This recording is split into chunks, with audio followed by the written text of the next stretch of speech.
बहुत प्यास लगी थी। ऐसा लग रहा है गले में आग लगी है। तू यहाँ कैसे आया? भटकते भटकते। तुम भी बाथरूम में थे ना? और दरवाजा? मैं यहाँ आया ही नहीं क्योंकि मैं तो हूं ही नहीं। अजय, मैं जिंदा नहीं हूं।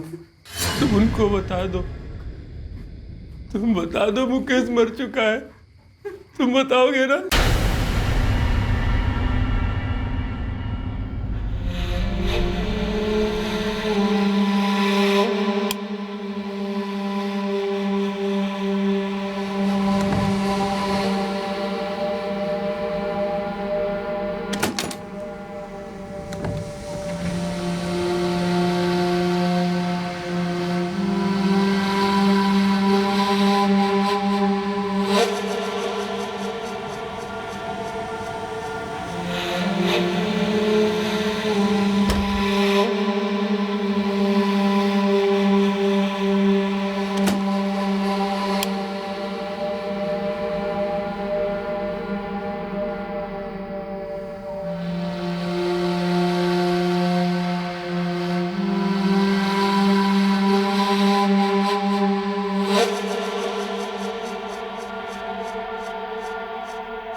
शिवाजी चौकात चेन स्नॅचिंगची घटना घडली आहे. स्नॅचर लाल रंगाच्या युनिकॉर्न बाईकवर आहे. बाईक चालवणारा आणि मागे बसलेल्या मुकेश शर्मा हमारा बेटा परसों से घर नहीं लौटा है साहब। फोन भी बंद आ रहा है। कहीं किसी काम से मुंबई के बाहर आना जाना है उसका? जी नहीं साहब, मुकेश ऑटो चलाता है। आप मुकेश के पिताजी है और आप? सर, हमारा नाम किशोरीलाल यादव है। हम दयाराम के दोस्त हैं साहब, एक ही गांव के। हम सभी यूपी से आए हैं साहब, काम की तलाश में।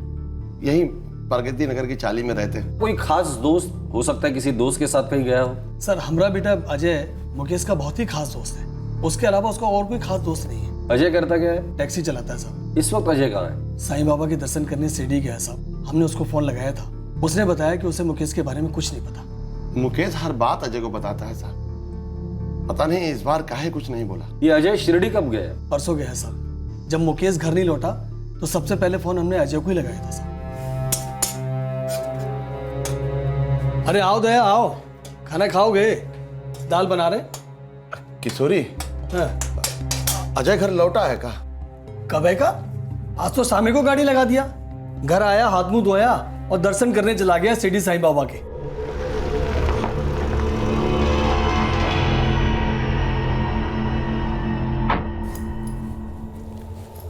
अच्छा है, सभी के लिए साईं बाबा का आशीर्वाद ले आओ। पर ये अचानक जाने का प्लान कैसे बना लिया? बस बाबूजी अचानक ही बन गया। जब से ज्योति के साथ वो हादसा हुआ था तभी से मन में था कि बाबा के पास जाना, और बस आज मन में बुलावा आ गया। परसों तक लौट आऊँगा बाबूजी। प्रणाम। खुश रहो, संभाल के जाओ। है जी बाबूजी। वो तो सामने को चला गया, पर बात कहाँ दया? किशोरी, वो मुकेश अभी तक घर नहीं लौटा। 11 बज रहा है और फोन भी बंद आ रहा है। मुकेश को दूध पीता बच्चा है, अरे बैठा होगा दोस्तों के साथ गपशप लड़ाते कहीं। गप तो सिर्फ अजय के साथ लगाता है ना। तो कौन लंबा भाड़ा मिल गया होगा। तो फोन करके बताना चाहिए था। पता नहीं काहे अब जी बहुत घबरा रहा है।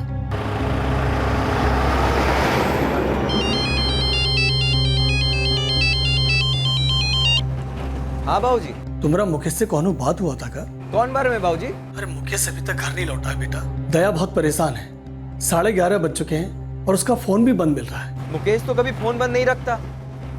हो सकता है बाबूजी कहीं ऐसी जगह गया हो जहाँ फोन ना लग रहा हो।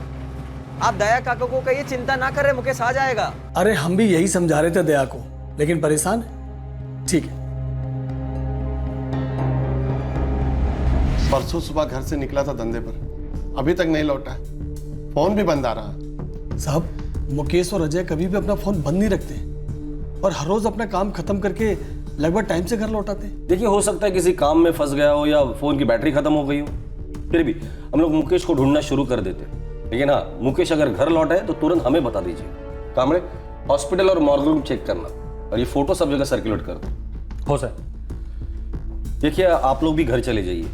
अगर मुकेश की कोई खबर मिलती है तो आपको इन्फॉर्म कर देंगे। अरे नहीं अजय बेटवा, कौनों पता नहीं चला है। वैसे हम पुलिस में रिपोर्ट दर्ज करा दिए हैं। ठीक है बाबूजी, अगर कुछ पता चले तो हमका फौरन मोबाइल कीजिए। अभी हम दर्शन के लिए जा रहे हैं और दया काका को कहिए चिंता ना करें, मुकेश घर आ जाएगा।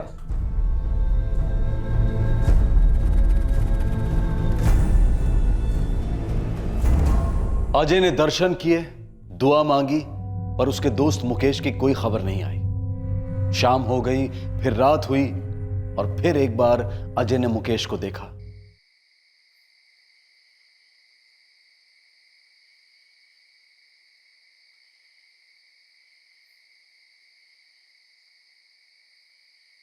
तुमने नहीं बताया ना? अजय, अजय उनको बता दो मैं नहीं मिलूंगा, मुझे ढूंढने की कोशिश ना करें। हाँ?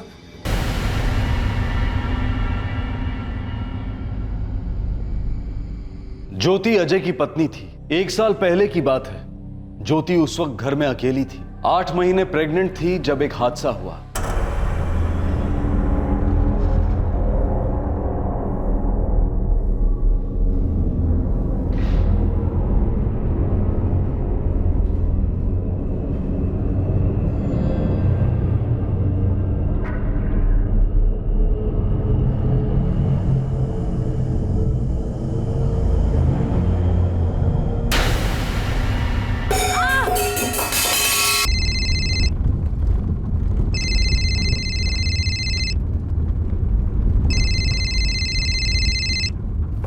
हाँ ज्योति बोल।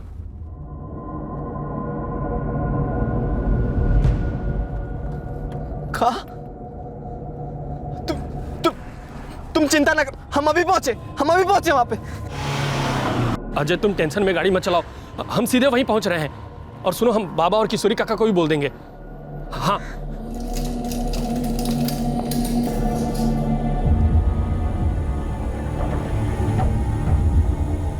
देखिए, पेशेंट की हालत बहुत नाजुक है। हमें सिजेरियन करके बच्चे की जान बचाने की कोशिश करनी होगी। हमारे पास बिल्कुल भी वक्त नहीं है। खानो खतरा की बात तो नहीं है ना मैडम जी? ये हमारा पहला बच्चा है। देखिए, इस वक्त हमारे पास कोई चारा नहीं है। आप प्लीज़ फॉर्म भर के सबमिट कर दीजिए, तब तक मैं ऑपरेशन की तैयारी करती हूँ। Excuse me.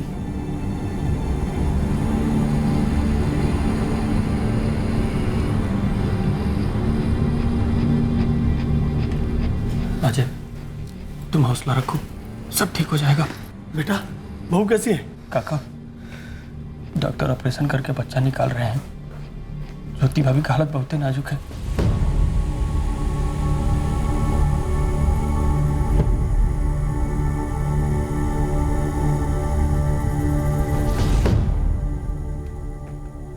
ज्योति अब खतरे से बाहर है, बट आई एम सॉरी, बच्चा पेट में ही मर चुका था।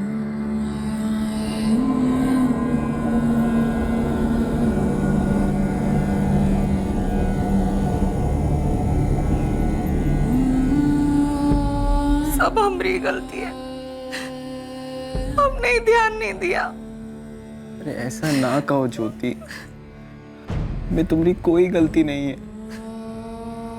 जो तकदीर में लिखा था सो हो गया बस।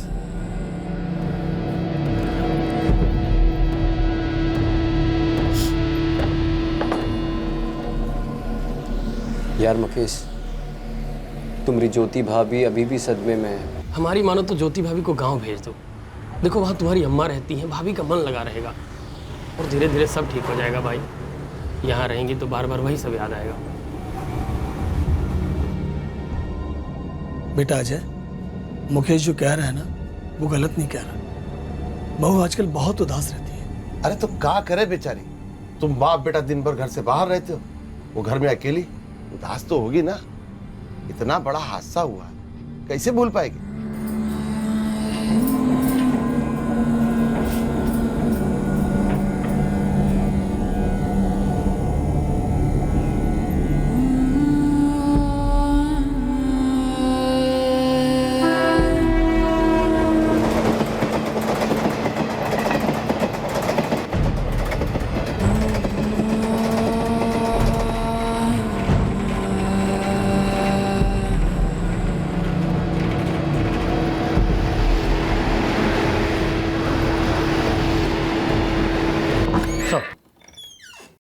सभी हॉस्पिटल और मॉग रूम में चेक किया सर, मगर मुकेश की कोई इन्फॉर्मेशन नहीं है। Call record?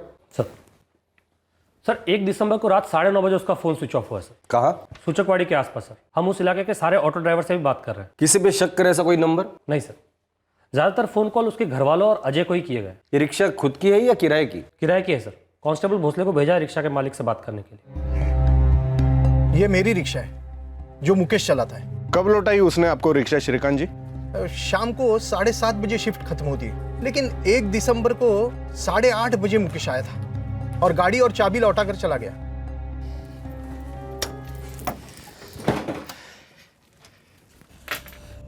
चलते हैं सेठ। कितनी बार समझाया तुम्हें? देख, तेरी शिफ्ट 7:30 बजे खत्म होती है, लेकिन तू रोज 1 घंटा लेट होता है गाड़ी लौटाने में। नाइट वालों को त्रास होता है ना। सेठ, हमें भी गाड़ी कहाँ सुबह टाइम पे मिलती है। वो नाइट वाले रोज लेट से लौटाते हैं और हमको शाम का लंबा भाड़ा मिलता है, तो लौटने में ट्रैफिक हो जाता है। अब सवारी को बीच में तो नहीं छोड़ सकते हैं। 3 दिन हो गए, ना गाड़ी लेने आया ना कोई फोन किया। उसने कुछ बोला था? कहीं जाने की बात की? नहीं, ऐसे कुछ बोला तो नहीं, लेकिन क्या है ना साहब, बिना बोले 2-4 दिन की छुट्टी करना ये ड्राइवरों की आदत है। किशोरी, हमको लगता है कि मुकेश की अम्मा को बता ही दे कि मुकेश गायब हो गया। हाँ दया, बता ही दो। क्या पता शायद वो गाँव ही चला गया।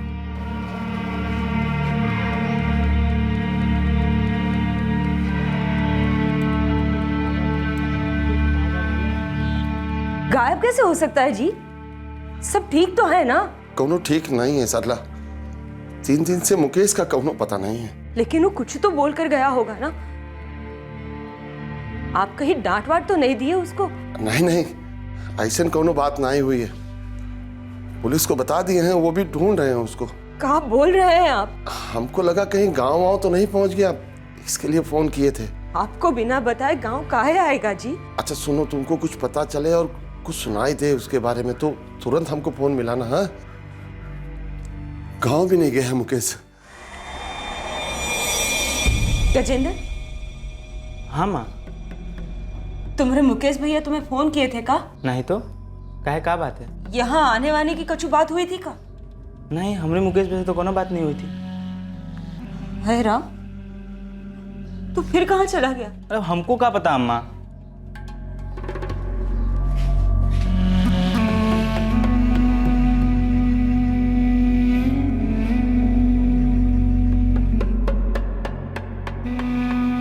मुकेश के बाबूजी कह रहे थे तुम्हारे अजय को भी कुछ पता नहीं है कि मुकेश कहाँ चला गया। का? अजय ने हमें कुछ नहीं बताया, ना ही उसके बाबूजी ने। 3 दिन से कुछ अता पता नहीं है हमरे मुकेश का। हमें भी आज ही पता चला।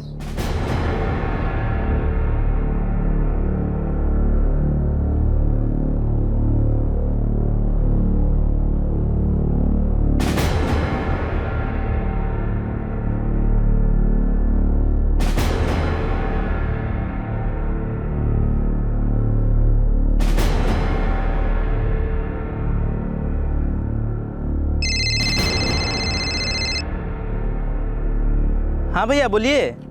गजेंद्र, तुमसे कुछ बात करनी है। हाँ कहिए ना भैया, क्या बात है? घर में सब ठीक है ना? हाँ सब ठीक है घर पर, आप बोलिए। अभी नहीं, मैं तुमको बाद में फोन करता हूँ।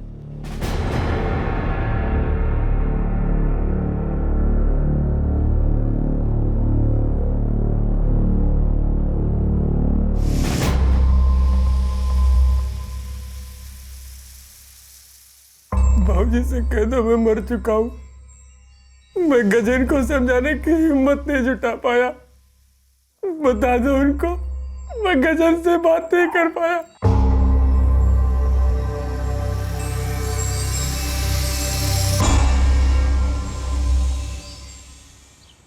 1 दिसंबर रात 8:30 बजे ये मुकेश शर्मा श्रीकांत मात्रे की रिक्शा लौटाता है और घर जाने के बजाय वो सूचकवाड़ी में आता है या यहाँ से गुजरता है। और सर लगभग उसी समय रात को 9:30 बजे उसका फ़ोन स्विच ऑफ हो जाता है, क्योंकि यही उसके फ़ोन की लास्ट एक्टिव लोकेशन है सर। का मैं समझ में नहीं आ रहा है, रात 9:30 बजे सुनसान इलाके में ये मुकेश शर्मा क्यों आया होगा? है क्या यहाँ?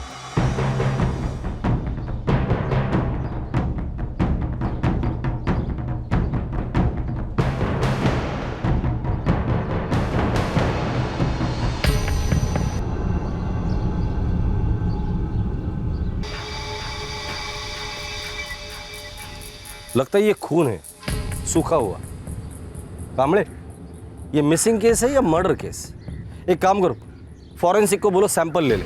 और हाँ, ये मुकेश का बैकग्राउंड क्या है? सर, मुकेश के पिता दयाराम से बात हुई थी जब वो ये पूछने आया था कि उनके बेटे के बारे में कुछ पता चला है या नहीं। तुम्हें उनके बारे में क्या पता चला? यही कि ये दोनों परिवार यूपी के सीतापुर जिले से किसी बिस्वान नाम के गाँव।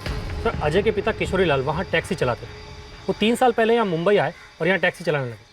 फिर उनके पीछे पीछे अजय भी मुंबई आए और वो भी यहाँ टैक्सी चलाने लगे। दोनों परिवार एक दूसरे के काफ़ी करीब लगते हैं।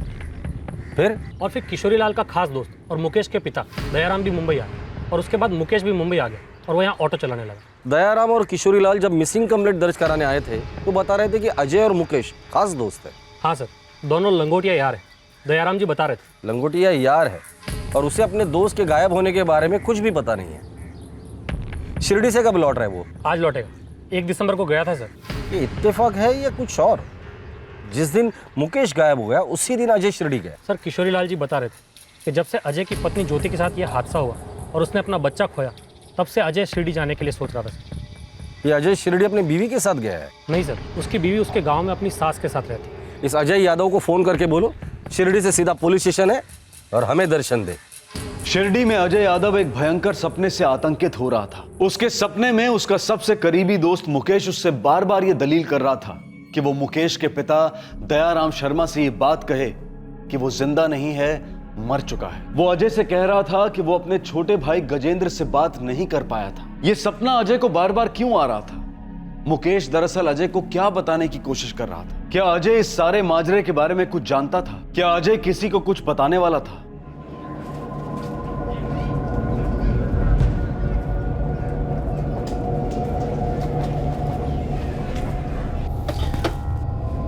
आ गया तू? बेटा, मुकेश का भी तो कुछ पता नहीं चला। दया काका कहाँ है? बोलो अजय, क्या बात है? अजय, क्या तुझे पता है कि मुकेश क्यों गायब हुआ है? जल्दी बताओ अजय।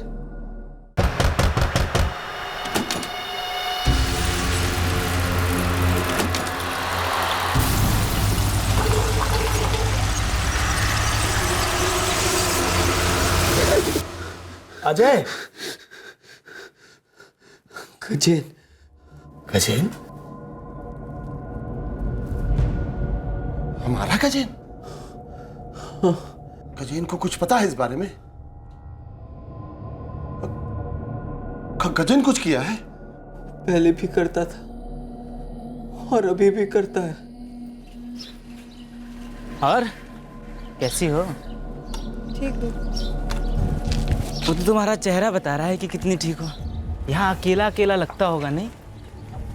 ऐसी कोई बात नहीं है। और तुम ये सब क्यों पूछ रहे हो? नहीं, हम तो बस जानने की कोशिश कर रहे हैं कि अजय भैया की याद में तड़प रही हो या नहीं। गजेन, तुम्हारा ये बात करने का ढंग ना हमका बिल्कुल पसंद है। और ये घुमा घुमा कर तुम कहना क्या चाहते हो? तो घुमा फिरा के तो हम बात कर नहीं रहे, हम तो सीधी बात कर रहे हैं। वही बात कर रहे हैं जो तुम्हारे दिल के साथ साथ तुम्हारा बदन तुमसे कहना चाहता है। बकवास बंद करो गजेन। बकवास नहीं, हकीकत है। वो हकीकत जो तुम्हें दिन रात सुबह शाम नोचती रहती है। हम दोनों एक दूसरे को खुश कर सकते हैं। देखो, हमारा मुंह हमेशा बंद रहेगा। सुकून की तुम्हें कोई कमी नहीं हो। सोचो मत, हाँ बोल दो बस।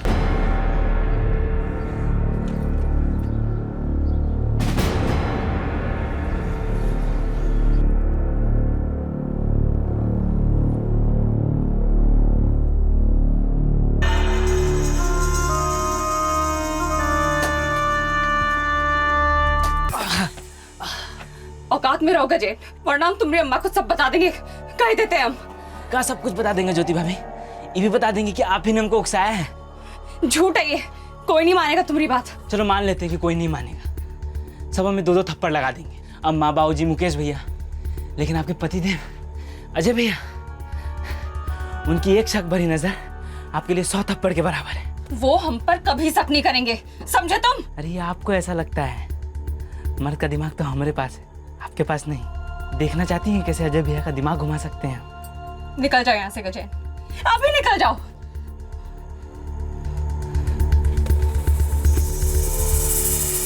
लौटेंगे, फिर लौटेंगे, और इस उम्मीद में लौटेंगे कि हमारी ज्योति भाभी का दिल पिघल जाए।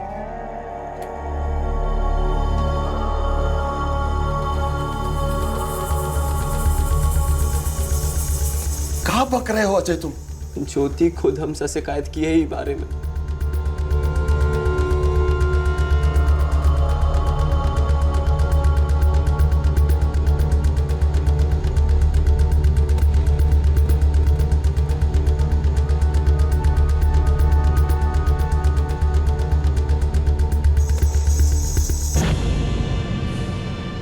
अजय, बेटा अजय, हमरे मुकेश का इस सबसे क्या लेना देना?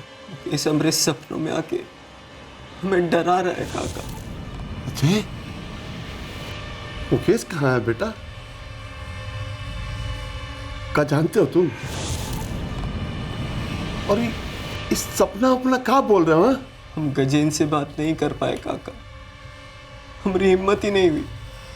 तो हमने मुकेश से कहा कि वो गजेन से बात करे। यार 15 दिन से चल रही सब, और ज्योति ने आज जाकर हमें बताया। गजेन? अपना गजेन? हाँ यार, तुम्हारी ज्योति भाभी झूठ बोलेगी का? देख मुकेश, हम लोग बचपन से साथ में पले बड़े।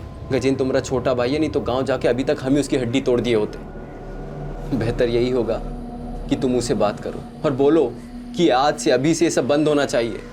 कितना गलत कर रहा है गजेन, सोचो। हमारी बीवी ज्योति के साथ तुम्हारा छोटा भाई बदतमीजी कर रहा है। अरे भाभी है वो की। तो कहा गजेन ने मुकेश के साथ कुछ किया है? बोलना। मुकेश ने गजेन से बात की थी, लेकिन उनका बात भी ज्योति का फोन आया। कह रही थी सुधरा नहीं है, अभी भी बदतमीजी करता है। कछु नहीं बदला है जी, वो नहीं सुधर रहा, अब तो और ज्यादा बदतमीजी करने लगा है। का क्या उन्हें? भद्दी भद्दी सी बातें करता है, फोन पर गंदी गंदी फिल्म दिखाने की कोशिश करता है। अम्मा जी जैसे ही घर से जाती है, घर में गुस्सा चला आता है। हम परेशान हो गए जी, हम ना अम्मा जी से कुछ कह सकते हैं, ना उसे यहाँ आने से रोक सकते हैं।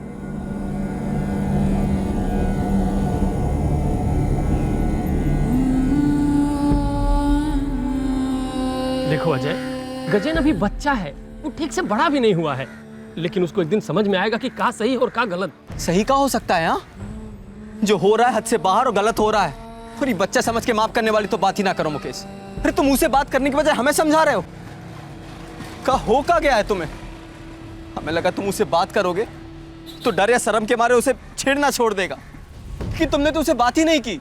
अजय, हम उससे बात करेंगे, हम उससे बात करेंगे भाई, इतना पारा मत चढ़ाओ। तो क्या करें? इंतजार करें कि कब वो हमारी पत्नी का बलात्कार कर दे? सुबह बोलो अजय। अरे यार, हम कहा ना हम उससे बात करेंगे, हम गजेन से पक्का बात करेंगे।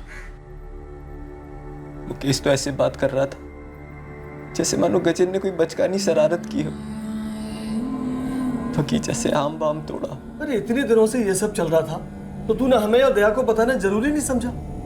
हमने मुकेश को तो बताया था ना बाबूजी, वो गजेन का बड़ा भाई था, हमारा दोस्त था। उनका कहने पे गजेन संभल सकता था। दोस्त था?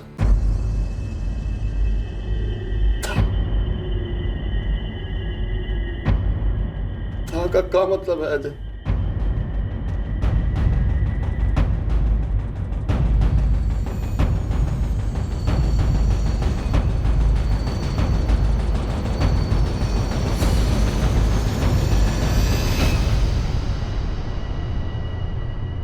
क्या अजय, कहाँ चल दिया भाई? अरे शिरडी जा रहे हैं, बड़े दिनों से मन में था कि बाबा के दर्शन कराएं। अरे तो हमको क्यों नहीं बताया? हम भी बाबा के दर्शन कर लेते। अरे तो अभी चलो। तुम 2 मिनट रुको, हम घर से बैग लेके आते हैं। अरे सुनो तो, हाँ, बस लेने से पहले एक पौवा मार लेते हैं, बैग बाद में ले लेंगे। जियो बेटा, नेकी और पूछ पूछ। तो चले चलो।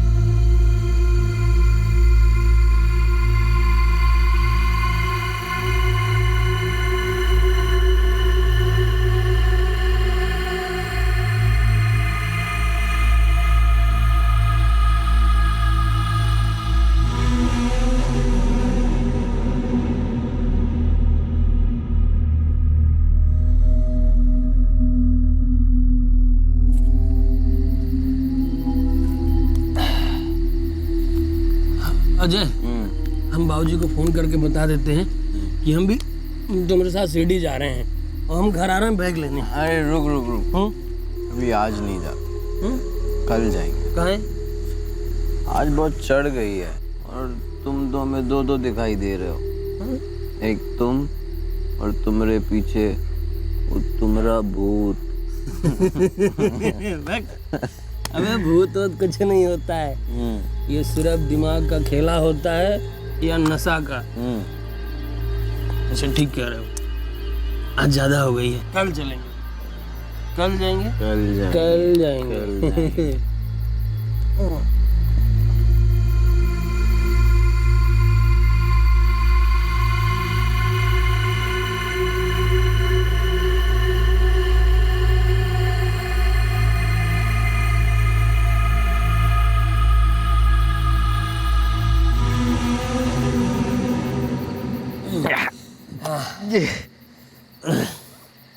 अरे क्या बात है, एक बोतल और है का?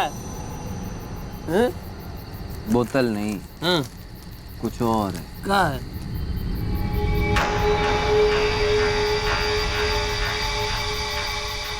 ये तो छुरा जैसा दिख रहा है, पर एक ही दिख रहा है, दो दो नहीं। छुरा ही है। हाँ। और एक ही है। हाँ। जो तुम्हारे दो टुकड़े कर देगा।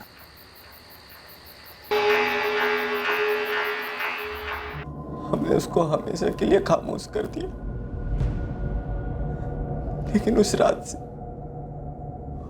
रात से हम सो नहीं पाए। बार बार हमरे सपनों में आता है, डराता है हमको। हमरे मुंह से एक शब्द तक नहीं निकल पाता, गला दबाता है वो हमरा। आपको दया दया दया दया सवाल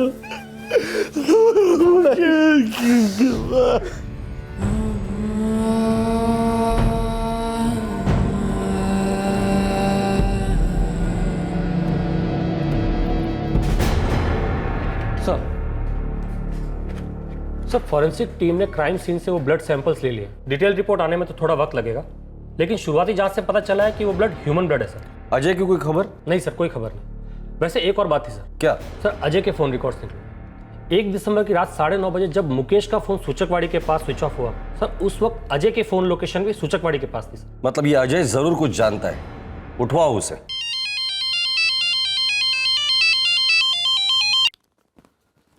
हेलो, अजय यादव?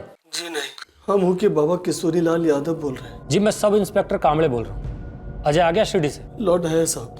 देखिए किशोरी लाल जी, हमें लगता है कि अजय को कुछ तो मालूम है मुकेश के बारे में। वो जानता है कि मुकेश के साथ क्या हुआ है और क्यों।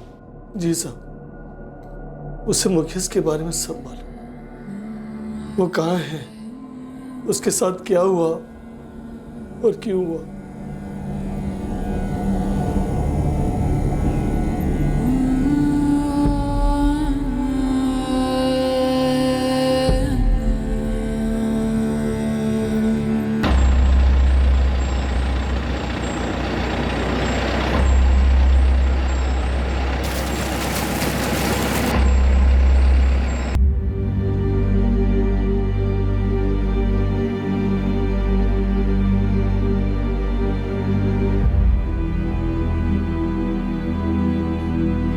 से कम एक बार तो कह दिए होते ज्योति, एक इशारा ही कर देती।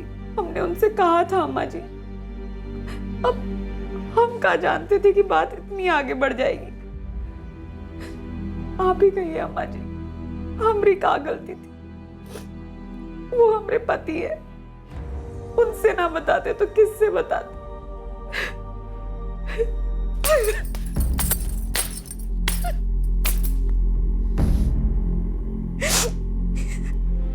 तुमने मुकेश भैया को मारा है अजय ने, पर मरवाया है तुमने। तुम्हारी बेशरम हरकत ने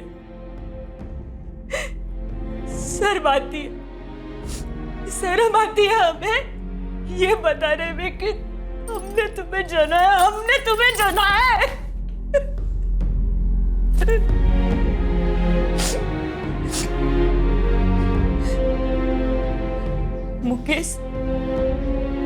हमेशा से हमारा अच्छा बेटा था। वो तुमसे बात नहीं कर पाया क्योंकि उसे भी शर्म आती होगी। तुम्हारी शर्मनाक हरकत पे, तुम्हारे घिनौनेपन पे, मेरी शर्मनाक चुप्पी की कितनी बड़ी सजा मिली मेरे मुकेश को। सब तुम्हारी वजह से, तुम्हारी वजह से, तुम्हारी वजह से।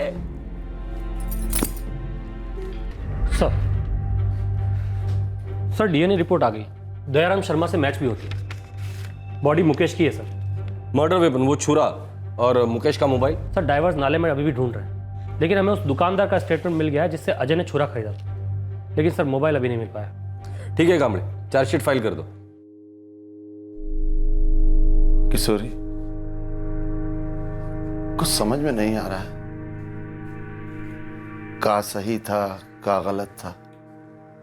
हमरे बेटे अजय ने जो किया ना, बहुत ही गलत था। कम से कम एक बार हमसे कह तो दिया होता। मुकेश भी तो हमसे कुछ कह सकता था ना। ये मामला सुलझाया जा सकता था दया, पर कहा कर बैठा हमारा बेटा अजय, कहा कर दिया उसने। हम अब यहां नहीं रहेंगे किशोरी, कौनो मतलब है नहीं बनता है।